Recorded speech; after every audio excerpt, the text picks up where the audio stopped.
Hello everyone, welcome to my channel really mom life. నా పేరు నాగలక్ష్మి. ఇది మండే రోజు వ్లాగ్ అండి. ఒక రోజు హౌస్ వైఫ్ లైఫ్లో ఎలా ఉంటుందనేది చూడండి.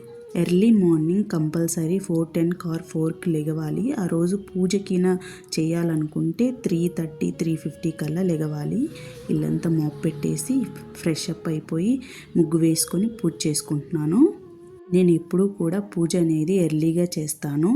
ఆఫ్టర్ పూజ అయిపోయిన తర్వాత మాత్రమే వంటకు స్టార్ట్ చేస్తాను. ఒక హౌస్ వైఫ్ లైఫ్ అనేది ఒక జాబ్ చేసే పర్సన్కి ఈక్వల్గా ఉంటుందండి. హౌస్ వైఫ్ కాదండో హోమ్ మేకర్ అసలైన పేరు. అలాగే హస్బెండ్ కూడా అంతే బాగా ఉంటుంది. ఒక ఫ్యామిలీ హ్యాపీగా ముందుకు వెళ్ళాలంటే ఇద్దరు ముఖ్యం. ఒక సైకిల్కి ఎలాగైతే 2 వీల్స్ ఉంటాయో అలాగే హస్బెండ్ అండ్ వైఫ్ కూడా ఎవరి దారి తప్పినా బండి నడవదు. అలాగే ఒకరిని ఒకరు అర్థం చేసుకుంటూ ముందుకు నడవాలి.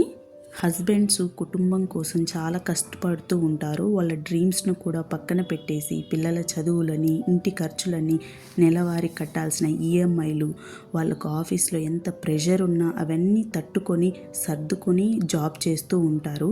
కానీ వాళ్ళు ఇంటికి వచ్చినప్పుడు మాత్రం అవన్నీ మర్చిపోయి హ్యాపీగా కుటుంబంతో టెన్షన్ ఫ్రీగా ఉండాలంటే మెయిన్ వైఫ్ చేతిలోనే ఉంటుందండి.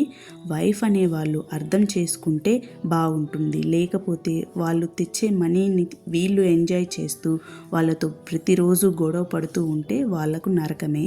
అలాగే ఇవన్నీ అర్థం చేసుకుంటూ తన భర్త కోసం అన్నీ సర్దుకుపోయే భార్యను కూడా భర్త అర్థం చేసుకొని మనసును నొప్పించకుండా లాస్ట్లో ఆ డైలాగ్ వేస్తారు చూడండి. ఇది యూనివర్సల్ డైలాగ్. ఏం చేస్తారంటే, ఏం చేస్తున్నారు ఇంట్లో, రోజంతా ఖాళీయే కదా. ఆ ఒక్క మాటతో భార్యకు ఎక్కడ లేని బాధ వచ్చి పడుతుంది.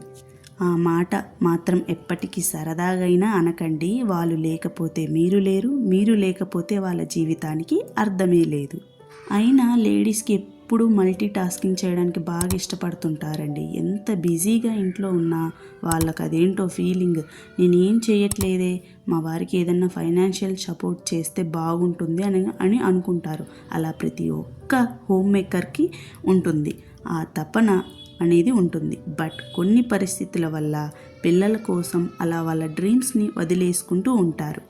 అలా కోపం వస్తే మాటలు మౌనమవుతాయి. ప్రేమ తాకితే మేఘాలు చినుకవుతాయి. చిన్న చిన్న తగువులే తీయని జ్ఞాపకాలు. కలిసి నవ్విన క్షణాలే నిజమైన కవితలు. అలా ఉంటుందండి ఒక కుటుంబం. కుటుంబం అంటే నేను నా భర్తే అనుకోకూడదండి. కుటుంబం అంటే అమ్మ, నాన్న, తమ్ముడు, అత్త, మామ, వదిన అందరూ కలిసి హ్యాపీగా ఉన్న ఫ్యామిలీయే కుటుంబం అంటే. మన తరపు వాళ్ళు మనకెంత ముఖ్యమో అలాగే హస్బెండ్ తరపు వాళ్ళు తనకు కూడా అంతే ముఖ్యం. మనం వాళ్ళకి ఎంత విలువిస్తామో మన హస్బెండ్ కూడా మన వాళ్ళకు కూడా అంతే వాల్యూ ఇస్తారు.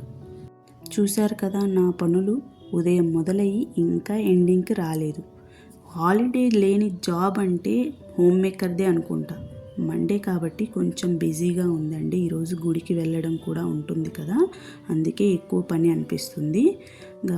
ఇంటికి వచ్చేసి గుడి నుంచి ఇంటికి వచ్చేసి సర్దేసి కొంచెం పని ఉంటే టిఫిన్ తినేసి మళ్ళీ కిచెన్లో కొంచెం క్లీన్ చేద్దామని కిచెన్ క్లీనింగ్ స్టార్ట్ చేశాను. ఆ లోపే స్కూల్కి వెళ్ళాల్సిన టైం కూడా అయ్యింది. ఇంకా పిల్లల్ని తీసుకురావడానికి వెళ్తున్నాను. పిల్లల్ని తీసుకొని వచ్చి మళ్ళీ స్టార్ట్ చేయాలండి. పిల్లలు వచ్చిన తర్వాతే కదా మళ్ళీ పని ఉంటుంది. సో ఇదండి ఇవాల్టి నా వీడియో. మీకు నచ్చిందా? మీకు నచ్చిందని అనుకుంటున్నాను. మీకు నచ్చితే లైక్ చేసి, షేర్ చేసి, కమెంట్ చేయండి. ఇదండి అసలైన రియల్లీ మామ్ లైఫ్ అంటే.